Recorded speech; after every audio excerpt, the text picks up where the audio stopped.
జాతీయవాద జర్నలిజానికి అసలైన వేదిక నేషనలిస్ట్ హబ్ ని సబ్స్క్రైబ్ చేసుకోండి. నోటిఫికేషన్స్ కోసం బెల్ ఐకాన్ పై క్లిక్ చేయండి. ఖమ్మం జిల్లా ప్రజలకు లేదా ఖమ్మం నియోజకవర్గ ప్రజలకు మీ సందేశం ఏంటి లేదా మీ అప్పీల్ ఏంటి? ఖమ్మం నియోజకవర్గ ప్రజలందరికీ మనకి ఇక్కడ గత 10 సంవత్సరాలలో అభివృద్ధి జరగలేదు కాబట్టి నాకు ఒక క్లియర్ విజన్ ఉంది. నేను గత 3 నెలల నుంచి విస్తృతంగా తిరుగుతున్నాను. ప్రతి దగ్గర మీరు ఇందాక చెప్పినట్టు సమస్యలు ఐడెంటిఫికేషన్ చేస్తున్నాము.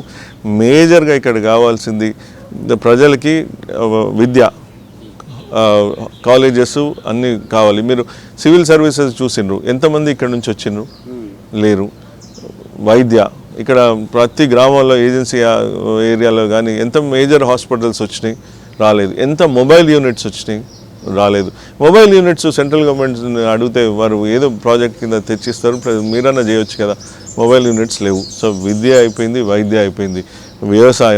వ్యవసాయంలో మీకు పామ్ ఆయిల్ బోర్డు 1000 ఎకరాలు ఉంది. 1000 ఎకరాలు ఉంటే need of the hour palm oil రైతులు చాలా కష్టాలు పడుతున్నారు. వారికి కరెక్ట్ అవగాహన లేదు. Palm oil for example, just small example, palm oil కావాలంటే అంతర్ పంటలు ఉండాలి. అంతర్ పంటల గురించి చెప్పే నాదుడు లేడు, చెప్పే సిస్టమ్ లేదు. మీరు ఎకరానికి 57 మొక్కలు 58 మొక్కలు వేసుకుంటా మీరు ఆ నాసి రకం మొక్కలు మీరు ఇచ్చుకుంటా దాని మీద రీసెర్చ్ లేదు. ఇక్కడ ఉన్న ఎక్స్పర్ట్స్ సైంటిస్టులు దాని మీద వాళ్ళకి అవగాహన చేసేది లేదు. మీరు ఎంతసేపు మీరు చేయండి అని అది కూడా పెద్ద కరప్షన్ అని వింటున్నాను. ఈ నర్సరీస్ది నాణ్యత లేదు, మీరు ఇచ్చేస్తున్నారు. మీరు దాన్ని 25-30 ఫీట్ పెరిగే అన్నీ తెచ్చి మీరు ఇస్తున్నారు. మరి ఆ 25-30 ఫీట్ పెరిగితే మరి కోసేది ఎట్లా? అందుకనే అంతర్ పంటలు అనేది దాన్ని ఉంటుంది. దాని ప్రత్యామ్నాయం ఇంకా చాలా ఉంటాయి. Plus processing industries, palm oil ఇక్కడ ఉండి ఫ్యాక్టరీలు ఎక్కడో పెట్టుకుంటే ఎట్లా?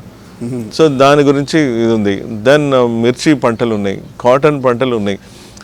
ఇందాక జస్ట్ ప్రస్తావన తెచ్చినప్పుడు ఆర్గానిక్ అగ్రికల్చర్, ఎగ్జాక్ట్లీ ఇది ఈరోజు దేశంలో మనం one of the major problems ఏంటి అంటే మన సాయిల్లో కార్బన్ కంటెంట్ అంటారు, విచ్ ఇస్ లైక్ మన రక్తంలో హిమోగ్లోబిన్ ఎట్లనో మన భూమిలో అది అట్లా. 1960 ప్రాంతంలో ఆ కార్బన్ కంటెంట్ అనేది 1.5 ఉండేది. అంటే మన బాడీలో 14 హిమోగ్లోబిన్ ఉంటే ది బెస్ట్ కదా, 14 ఉంటే అట్లా. ఇప్పుడు మీరు యుల్ బి సర్ప్రైజ్ 1.5 నుంచి 0.1 అయింది.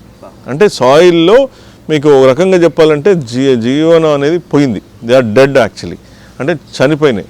అంటే మనకి 1 హిమోగ్లోబిన్ ఉంటే మనం బతుకుతామా? ఈరోజు సాయిల్లో అది పరిస్థితి. అది మీరు గత 40-50 సంవత్సరాలు ఈ పరిస్థితి అయితే రానున్న తరాలకి మనం ఏం చేయగలుగుతాం? ఇట్లనే కెమికల్స్ మీరు ఎక్సెస్ కెమికల్స్ వాడి చేస్తే రైతులకు తెలియదు, వారికి అవగాహన ఉండదు. మీరు అది ఇప్పుడు మా కృషి విజ్ఞాన కేంద్ర ఈజ్ వన్ ఆఫ్ ద గత 5 సంవత్సరాల్లోనే దేశంలోనే సేంద్రియ వ్యవసాయంకి కావాలంటే నెంబర్ 1 సంస్థ అయింది అది. ఓకే. దాంట్లో బయో ఇన్పుట్స్ అంటారు, న్యాచురల్ ప్రోడక్ట్స్, వాటి అవగాహన కావాలి. వాటి ఫ్యాక్టరీస్ కావాలి. ఇక్కడ సేంద్రియ వ్యవసాయం చేయాలి అంటే దానికి ఇన్పుట్స్ కావాలి. అవి కెమికల్స్ ఎట్లా అయితే కెమికల్ ఫర్టిలైజర్స్ కానీ పెస్టిసైడ్స్ కానీ ఎట్లా ఉన్నాయో సేమ్ థింగ్ న్యాచురల్ దాంట్లో కూడా ఉన్నాయి. అవన్నీ రావాలి. ఇక్కడ ల్యాబ్స్ పెట్టాలి. చాలామంది అదే పెద్ద భూతంలాగా చూస్తారు. చాలా సింపుల్. మండలంకి మనం ఆ బయో ఇన్పుట్స్ కనుక మనం పెట్టిస్తే ల్యాబ్స్లో కల్చర్స్ చేస్తారు. అదంతా మనం వాళ్ళ ఇళ్ళల్లోకి ఇస్తే, వాళ్ళ గడపలోకి ఇస్తే వాళ్ళు చేస్తారు. ఇది కాస్ట్ కూడా చాలా తక్కువ, ఎకరానికి ఖర్చు కూడా తక్కువ. కానీ ఇవన్నీ ఇన్పుట్స్ కావాలి. సో ఇవన్నీ అవగాహన చేస్తే ఇప్పుడు ఇంకోటి ఒక దగ్గర ఎక్కడన్నా 5 acres మీరు 2 acres మీరు సేంద్రియ వ్యవసాయం చేస్తారు. అవును. కానీ మీకు ఎవరు వచ్చి మీ దగ్గరికి కొనలేరు. అదే కనుక క్లస్టర్ బేస్డ్ అంటే ఒక గ్రూపు 500 ఎకరాలు ఒక 1000 ఎకరాలు కనుక రైతులతో చెప్పి ఒకే పంటను 2-3 పంటలో దాంట్లో వేసి కూరగాయలు ఉన్నాయి అనుకోండి, మీరు కూరగాయలు పండించండి అంటే ఢిల్లీ నుంచి మీ గడప ముందు వచ్చి మీకు 1000 ఎకరాలు 500 ఎకరాలు ఆర్గానిక్ ఉంది అంటే ప్రపంచం నుంచి వచ్చి కూడా మిమ్మల్ని తీసుకునే అవకాశం ఉంది. సో ఈ క్లస్టర్ బేస్డ్ ఆర్గానిక్ అంటే సేంద్రియ వ్యవసాయం కావాలి. దీనికి ఫార్మర్స్ ప్రొడ్యూస్ ఆర్గనైజేషన్స్ పటిష్టం చేయాలి. వారు నరేంద్ర మోడీ గారు 10,000 మంది తోటి FPOs అని చాలా బ్రాడ్గా చేస్తూ ఉంటే ఇక్కడ FPOs అంటే ఏంటంటున్నారు? ఫార్మర్ రైతు సంఘం. ఇట్లాంటి మాటలు ఏ రాజకీయ నాయకుడి నోటి నుంచి నేను వినలేదు సార్ ఈ మధ్యకాలంలో. సీరియస్ నిజంగా చెప్తున్నాను. నేను అందరూ కూడా ఏం మాట్లాడుతున్నారంటే డబ్బు గురించి మాట్లాడతారు, ఏదో విమర్శల గురించి మాట్లాడతారు, ఆరోపణలు ప్రత్యారోపణలు చేస్తారు. There is no vision. నిజానికి వింటూ ఉంటే చాలా ఆశ్చర్యంగా ఉంది, ఆనందంగా కూడా ఉంది. లైక్ యూ ప్లీజ్ మీ కంటిన్యూ చేయండి. ఇప్పుడు నేను ఇంకొకటి, ఇప్పుడు నరేంద్ర మోడీ గారు చేసిండ్రు అంటే వారికి ఒక హిస్టరీ ఉంది. గత 10 years నుంచి చేసింది ఉంది, విజన్ డాక్యుమెంట్ ఉంది. 2047 వరకు ఏం చేయాలనేది క్లుప్తంగా ఇంత ప్రపంచంలో నాకు తెలిసి ఏ లీడర్ కూడా అంత విజన్ ఉంది. ఇప్పుడు వారి కింద నేను ఇన్స్పైర్ అయ్యి వారి దాంట్లో జాయిన్ అయినా నా బ్యాక్గ్రౌండ్ కూడా ఉంది. 10 years నుంచి నేను చేసిన పనులన్నీ ఉన్నాయి. నేను సొసైటీలో సక్సెస్ఫుల్గా, సరే వాట్ ఎవర్ దేవుడి దయ వల్ల సక్సెస్ఫుల్గా ఉంది. ప్లస్ నేను నా కాంట్రిబ్యూషన్ చేసి ఉంది.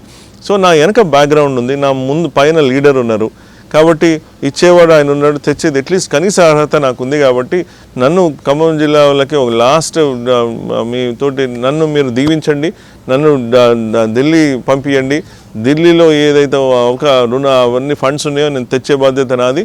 ఇక్కడున్న సమస్యలని సాల్వ్ చేసి అవకాశాలని గుర్తించి ఈ అవకాశాలని నరేంద్ర మోడీ గారి దగ్గర దృష్టికి తీసుకెళ్తే సంతోషంగా వారు దాన్ని మనకిస్తారు. ఇంకొకటి మొన్న మీరు గమనించండి, రాజ్నాథ్ సింగ్ గారు 43 degrees ఎండలో కూడా వారు నా ర్యాలీకి వచ్చిండ్రు.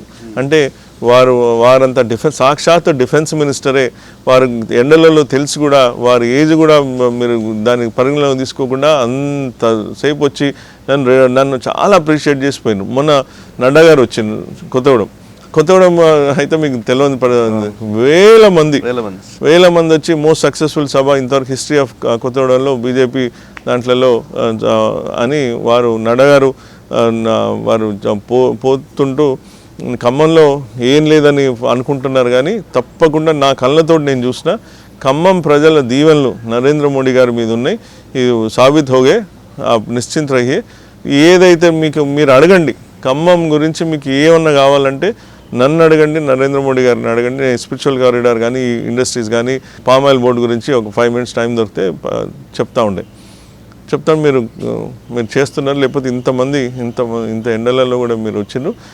బహుశా దేవుడు రాముల ఆశీస్సులు ఉంటే నరేంద్ర మోడీ గారు కూడా ఖమ్మం వచ్చే అవకాశాలు ఉన్నాయి. కాబట్టి ఇవన్నీ ఖమ్మం ప్రజలందరూ చూస్తున్నారు.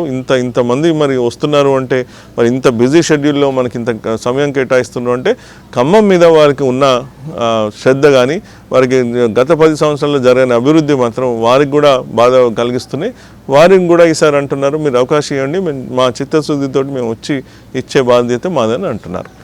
రైట్ సార్, నిజంగా thank you very much Vinod Rao garu. నిజంగా మీతో మాట్లాడుతుంటే చాలా ఎనర్జెటిక్గా ఉందండి.